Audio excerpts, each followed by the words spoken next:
இதில் இந்த இந்த இந்த கூட்டத்தில் ஆக்கப்பூர்வமாக பாட்டாளி மக்கள் கட்சி சில யோசனைகளை தமிழக முதலமைச்சருக்கு வைத்திருக்கிறோம்.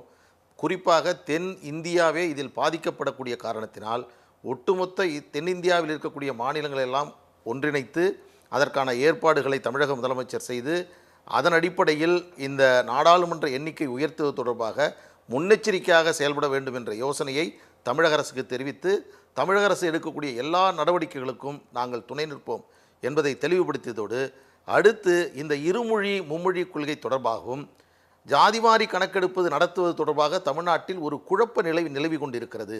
எனவே மத்திய அரசு நீங்கள் எடுங்கள் என்று எழுதக்கூடிய கடிதத்திற்கு பதிலாக நாங்கள் நடத்துவதற்கு வாய்ப்பு இருக்கிறதா என்பதை மத்திய அரசினுடைய ஒப்புதலை பெறக்கூடிய வகையில் அதற்கான ஒரு முன்னெடுப்பை தமிழக அரசு எடுக்க வேண்டும் என்று சொல்லியிருக்கிறோம். இது அவசியமானது, தேவையானது.